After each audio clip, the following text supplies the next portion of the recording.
All right, gang, I'm going to take a couple minutes here. I only have a few minutes left, and I'm going to talk to you a little bit about immigration. We're going to have a discussion on it. Now, yesterday I made a video about immigration, and I had some people get really upset.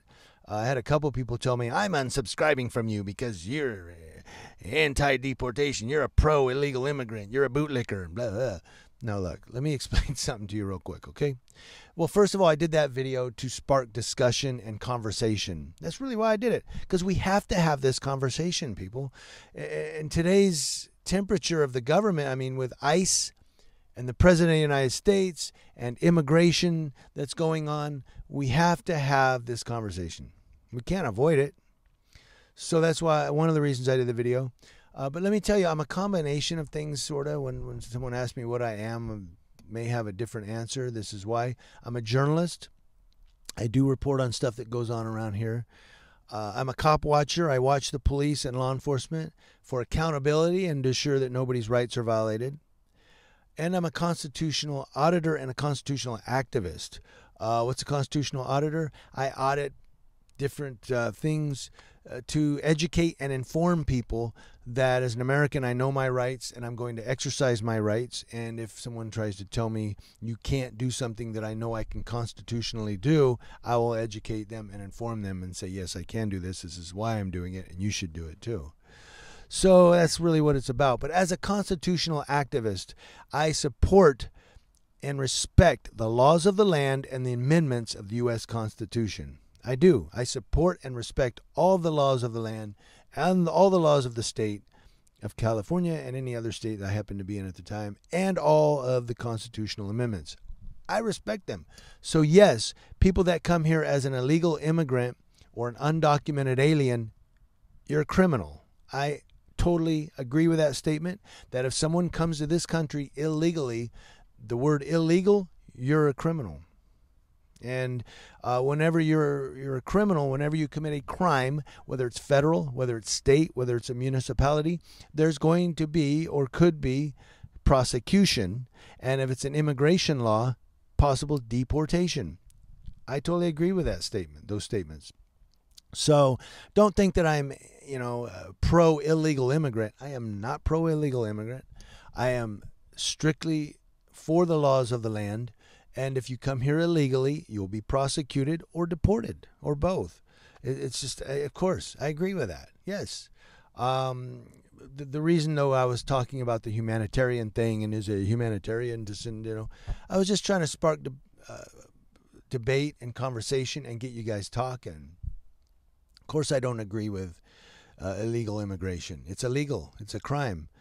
But I had mentioned in the comment section of that video, Ellis Island, and I said, what about the people of Ellis Island? And someone brought up something very, very insightful, that the people of Ellis Island came here. They had to get health screenings. They had to have their papers. They had to go through other types of screenings. So they came here legally through Ellis Island. And so I totally get that. And I said, that's true. They did come here legally. They had to have health screenings, they had to have papers and stuff. The people that come here illegally, for example, the people come to Juarez or El Paso or in through New Mexico or Southern California that are coming here, they're not getting health screenings. They're crossing a certain border through the desert and coming into our country illegally. Many of them, not all, but many of them are committing serious crimes like robbery, homicide. I get all of that. So I am totally against illegal immigration. Sure I am. But the reason I brought up the Ellis Island thing was we had a huge migration back in the Ellis Island era. If you watch the movie Godfather 2, you will see when young Vito comes here that Ellis Island era that I'm talking about is portrayed in that film when they all come here at the turn of the century. But again, someone did bring up the good point that they came here legally. But I do still question or pose the question to you guys, is there anything we can do to lessen the hardship of trying to become legal, to come here legally? Like, the financial burden of getting a legal permanent residency or trying to get naturalized for U.S. citizenship. As I understand, it's an uphill battle financially. Some people may disagree or agree on that. Let me know, But as far as where I stand, on illegal immigration, it's illegal. It's a crime. They're criminals. And yes, they will be prosecuted and or deported. Of course, I agree with that. So I just wanted to clarify that with all of you and open up some more discussion on this. Let's have some conversations on it, but let you know where I stand, exactly where I stand on it. So, because it seemed like some people were a little confused in the other video that I did, and I did leave it a little vague to open up conversation. But in this one, I just told you exactly where I stand. As a constitutional activist, I do respect and understand the laws of the land and the Constitution, and illegal immigration is a crime. Yes, it is. If we disagree with any of those laws, then of course we have the right to vote. We have the right to try to change these laws. We have the right to petition our government, and all of you have the right to do that. Some of you may not be able to go out and do cop watching or do audits, but you really want to do something, especially about the law enforcement officers that violate people's rights. Here's what you can do. When you see a video where somebody's getting their rights violated or somebody's getting abused by law enforcement officers, like excessive use of force, a handcuffed guy getting beat up, punched in the face, here's what you do. You take that video URL and you copy it. Then you go to Google and you search for the governor of the state, or the mayor or the mayor of the city, and or the police chief, the city manager. You Google all of these people and find their Twitter at on Twitter, and then you go to Twitter and you tweet that video URL link with their @ so they get the video URL.